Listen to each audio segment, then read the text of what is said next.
বিয়ের সাথে সাজে আছে, পাত্র দেখতে রয়েছে পাত্রী, অথচ অপরিচিত একজন লোকের সাথে কিরকম ভাবে বেহার মতো ঝগড়া করতেছে। তুমি তো একটা ফালতু, বিয়ের পাত্রী দেখতে এসে ঝগড়া করতেছো।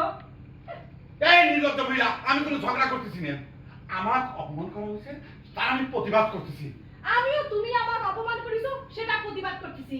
হায় রে, কিরকম ঝগড়াটি!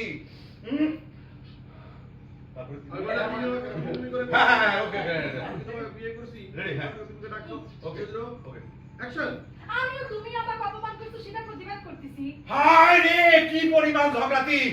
আমাকে তুমি তুমি করে কথা কচ্ছে। এই মহিলা, আমি কি তোমার হাজবেন্ড? তুমি কি আমার উইফ? যে আমরা বিয়ে করেছি, তুমি তুমি তুমি করে কথা করছো কিসের জন্য?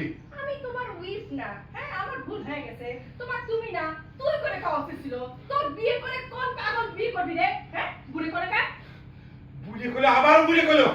আমি বাঁচি গেছি, আল্লাহ রহম করেছে আমাকে। আমি তাকে পছন্দ করি না, এখনো তাকে বিয়ে করি নাই। আর এখানে থাকা যাবে না। আল্লাহ তো আমাকে বাঁচাই দিয়েছে। তোর মতো বুড়ির সাথে আমার বিয়ে হয়নি। পাগল নাকি আমি? তো অভিশাপ দিলাম, তোর কোনোদিন বিয়ে হবে না। বুড়ি একটা।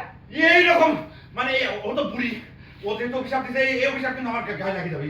বয়স্ক মানুষের অভিশাপ গায়ে লেগে যায়, এখানে আর থাকা যাবে না, তাড়াতাড়ি এই ঘরে ফেটে যাও না। নিজে বুড়িরা ঝুমঝুনা হয়ে গেছে, আমার বয়স্ক করছে। শুধু শুধু